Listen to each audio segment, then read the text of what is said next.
ونصلي ونسلم على رسوله الكريم أما بعد أعوذ بالله من الشيطان الرجيم بسم الله الرحمن الرحيم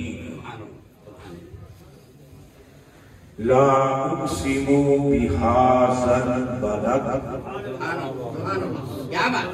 وأنت حل بهذا البلد ووالد وما ولد صدق اللہ العلی العظیم۔ درویشوں کی محفل میں اور پاک ہستیوں کی موجودگی میں کچھ الفاظ کا کہہ دینا اور پھر ان ہستیوں کی بارگاہ میں اگر شرف قبولیت پا جائیں تو میں یہ سمجھتا ہوں کہ یہ بخشش کا ذریعہ بنتا ہے۔ میں سادات کی محفل میں بیٹا دوسرا مائک دے دیا گئی نہیں تھی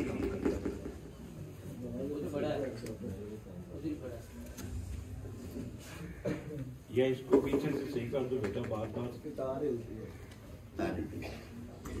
جی جی جی میں ان کو کم کر دیا میسج ہے مہربانی آپ کی۔ میری پوری زندگی 66 سال کی زندگی گزار چکا ہوں اور مجھے پتہ چل جائے کہ یہ سید زادے ہیں، میرا اللہ گواہ ہے، میری کوشش ہوتی ہے کہ میں ان کو پیٹ نہ کروں۔ حضور قبلہ عرفان شاہ صاحب میری سوچ سے زیادہ یہ مجھ سے شفقت فرماتے ہیں۔ میں کوئی خوشامد نہیں کر رہا، میں ان کی موجودگی کا اور حضرت کی موجودگی اور باقی بڑے پڑھے لکھے لوگوں کو دیکھ کر میں ایک شاہ صاحب کی اجازت سے ایک میسج دینا چاہتا ہوں۔ ہم ہیں لوگ نسبت والے، ہم کون ہیں؟ نسبت والے، اور یہ ساری نسبتوں کا مرکز جو ہے وہ مدینے کے تاجدار ہیں، وہ وضحا کے چہرے والے، وہ وضنین کی زلفوں والے ہیں، اور وہ ما ذاق البصر کی آنکھوں والے ہیں، علم نشرح کے سینے والے ہیں۔ میں شاہ صاحب کی موجودگی کا فائدہ اٹھاتے ہوئے کہتا ہوں کہ لوگ حضرت کی توانینات اچھی پوری توجہ نہ سنی نہ تفصیل نہ لوگوں مہربانی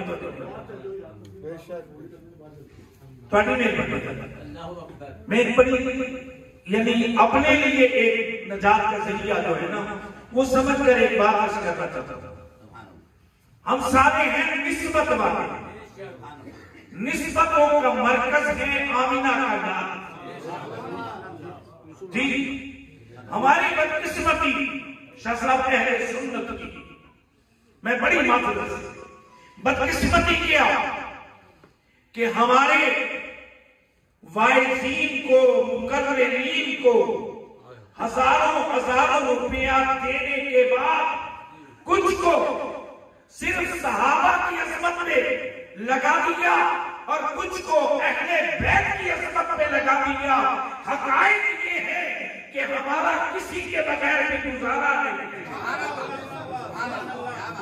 ہمارا گزارا نہیں۔ میں بات نسبت کی قبلہ کر رہا ہوں۔ سیدنا صدیق اکبر کا مقام کون بیان کرے گی؟ سیدنا عمر فاروق کا مقام کون بیان کرے؟ سیدنا عثمان غنی کا مقام کون بیان کرے؟ علی شیر خدا کا مقام کون بیان کرے؟ ارے حسن مجتبی کا مقام کون بیان کرے؟ حسین کربلا کا مقام کون بیان کرے؟ میرا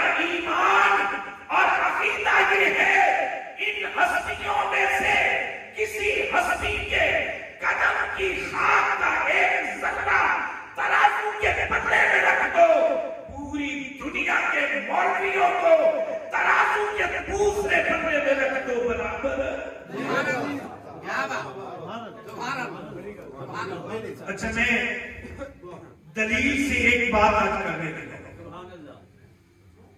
سرکار کا گنبد خضرا دیکھا ہے؟ جنہوں نے وہاں جا کے نہیں دیکھا تصویر میں تو دیکھا ہے. آپ پڑھے لکھے لوگ بیٹھے ہیں, یہ سارے چہرے مجھے بہت پڑھے لکھے نظر آ رہے ہیں. ایک چیلنج کے طور پہ بات کرنے لگا. حضور کا گنبد خضرا دیکھا ہے جی؟ یہ گنبد خضرا توجہ فرمانا, یہ ابو بکر صدیق نے بنوایا تھا, حضرت عمر فاروق نے بنوایا ہو, حضرت عثمان غنی نے بنایا ہو, حضرت علی شیر خدا نے بنایا ہو, امام حسن امام حسین نے بنایا ہو, کسی صحابی رسول نے بنایا ہو نہیں. اب توجہ فرمائیں, حضور علیہ السلام کے مثال اطہر کے ایک طویل عرصہ بعد یہ گنبد خضرا بنا, ایک طویل عرصہ بعد. مگر اس گنبد پاک کی نسبت کس سے؟ بولو بولو کس سے؟ اب توجہ فرمانا, توجہ فرمانا. پوری دنیا کا بجٹ, میرے جملے نوٹ فرمائیے, میں نسبت بتانے لگا ہوں کہ نسبت کیا ہے. اس ٹیکنالوجی کے دور میں پوری دنیا کا بجٹ پاکستان کا نہیں, امریکہ کا نہیں, روس کا نہیں, چائنا کا نہیں, اللہ کے عزت و جلال کی قسم پوری دنیا کا بجٹ خرچ کر کے اس گنبد خضرا جیسا کوئی گنبد بنا دے, میں اس کے قدموں کو چوم لوں گا. بولو بھائی بن سکتا ہے؟ بولو بولو بن سکتا ہے؟ نہیں بن سکتا. او بھائی اب مجھے کہنے دو, مجھے کہنے دو کہ حضور کے گنبد خضرا کو ترازو کے ایک پلڑے میں رکھ دو اور ساری دنیا کے نیک علماء کو ترازو کے ایک پلڑے میں رکھ دو, کوئی برابر ہو سکتا ہے؟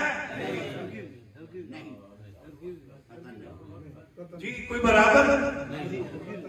کسی دیوانے سے پوچھ لو, کسی دیوانے سے. شاہ صاحب نے کیوں لگائی گنبد خضرا کی تصویر؟ ادھر گنبد خضرا, ادھر گنبد خضرا. کسی سے پوچھو, شاہ صاحب کہیں گے کہ اللہ کے بندے اگر تمہیں سکون نہیں نہ مل رہا, شاہ صاحب کا عمل کیا, تمہیں سکون نہیں نہ مل رہا, اس گنبد خضرا کی تصویر کو اپنے گھر کی دیوار پہ لگانے کے بعد رات کو تنہائی میں بیٹھ کے کہہ تو صحیح کہ سب سے گنبد خدا تم کو سلامت رکھے. دیکھ لیتے ہیں تمہیں, پیاس اپنی بجھا دیتے ہیں. میں کہنا یہ چاہتا ہوں اگر اس گنبد کی مثل نہیں نہ بن سکتا جس کے کندھوں پہ مصطفیٰ چڑھے, جی جس کے کندھوں پہ, جس کے کندھوں پہ سرکار خود چڑھے, اس کا کافی, اس کی مثال کوئی نہیں ہو سکتا. اور جو مصطفیٰ کے کندھوں پہ چڑھے یار, جن کو اللہ کہے جنتی, جن کو مصطفیٰ کہے جنتی, 2 ٹکے کا مولوی یار, 2 ٹکے کا مولوی جس کی اوقات یہ نہیں ہے, اور تو صدیق اکبر کو بھونکتا ہے, تو عثمان غنی کو بھونکتا ہے, تو علی شیر خدا کو بھونکتا ہے, تو حضرت عمر کو بھونکتا ہے, اور تو حسین کے مقابلے میں یزید کتے کو لاتا ہے. سن لے, سن لے, جو محبت سے ایک مرتبہ یا حسین کہے میرا عشق یہ کہتا ہے پوری دنیا کے مولوی اس کے قدموں کی خاطر کرتے ہیں۔ اقدا تارا دل دا چین اقدا تارا دل دا چین کیونکہ میرے پاس وقت نہیں ہے، ابھی ہم نے عصر کی نماز پڑھی، سادات کا لنگر کھانا ہے۔ میں کس بندے کا ذکر کروں؟ ابن تیمیہ نے ایک حدیث کوٹ کی، ہماری کتابوں میں بھی موجود ہے۔ ابن تیمیہ نے کہا اگر کوئی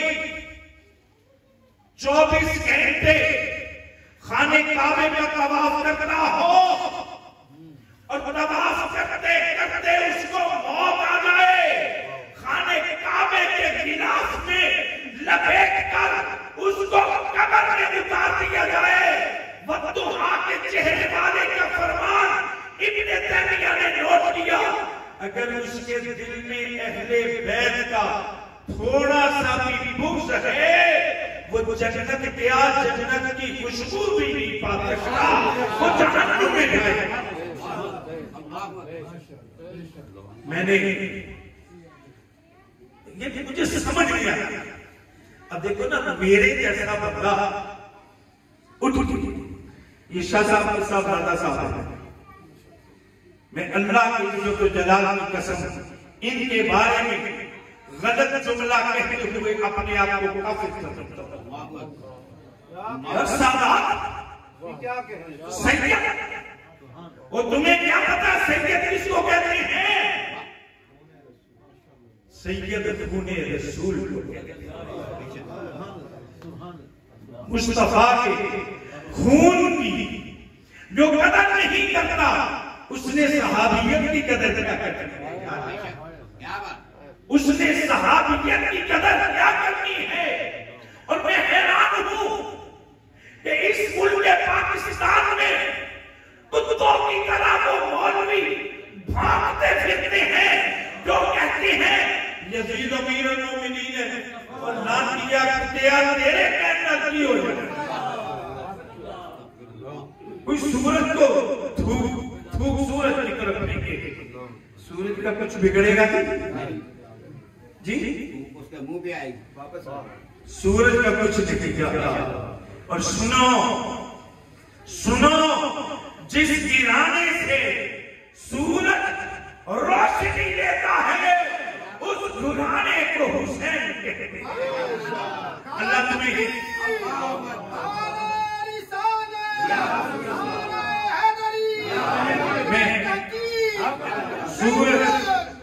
سورج پتہ ہے کیا ہے؟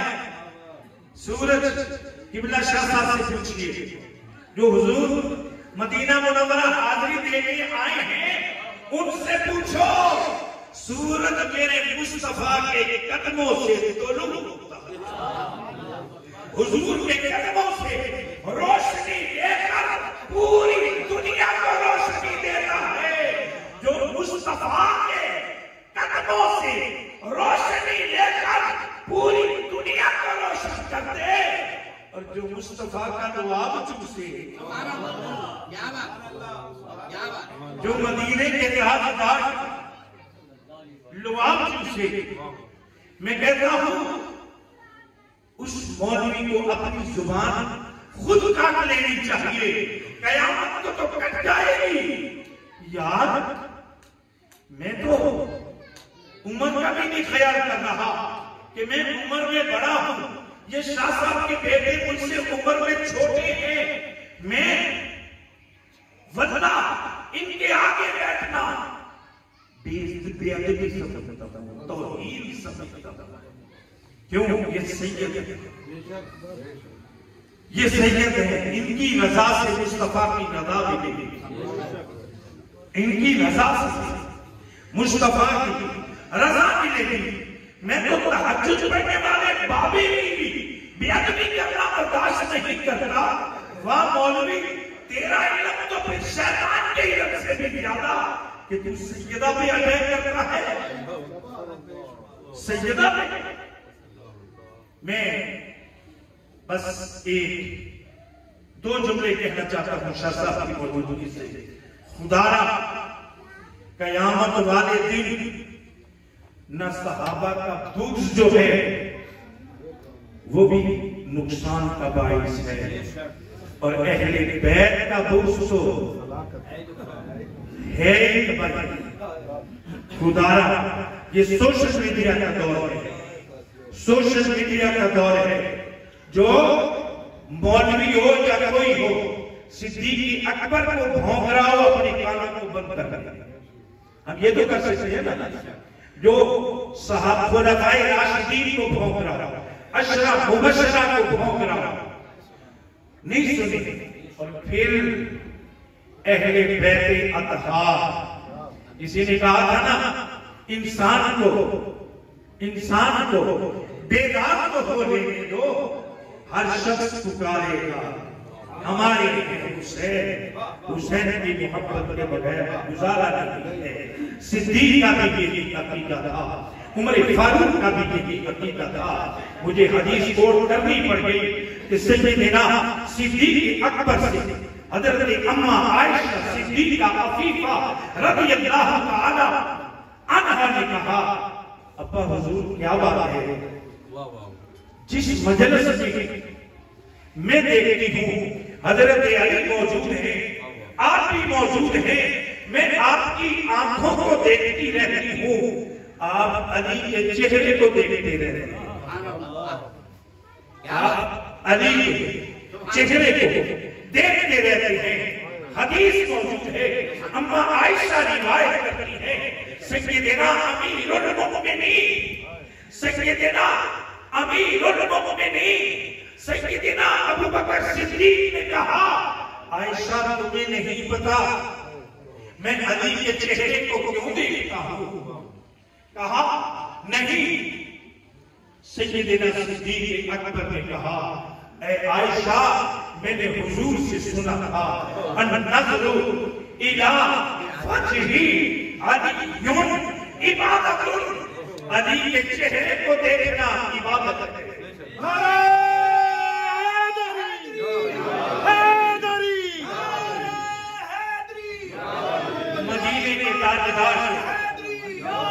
مدینے کے تاجدار کو پتا تھا، بدوہا کے چہرے والے کو پتا تھا ایک وقت آئے گا علی کے چہرے کو دیکھنے کی آرزو کرنے والے تو ہوں گے، پر علی کا چہرہ ان کو نظر نہیں آئے گا۔ تو سرکار نے فرمایا، میرے محبوب کے غلاموں پریشان نہ ہونا، علی کے چہرے کو دیکھنا بھی عبادت، ذکر علی عبادت، علی کا ذکر کرنا بھی عبادت ہے۔ شاہی گواہ ہو کرنا میرے آقا، آپ کی موجودگی میں ہم حضرت علی کا ذکر اس لیے کر رہے ہیں کہ علی کا ذکر کرنا عبادت ہے، تو ہم تقریر نہیں کر رہے یا تقریر سنا نہیں رہے، ہم تو عبادت کر رہے ہیں۔ وقت بھی ساتھ دے رہا، اجازت چاہتا ہوں، اللہ تعالیٰ سب کی حاضری کو قبول فرمائے۔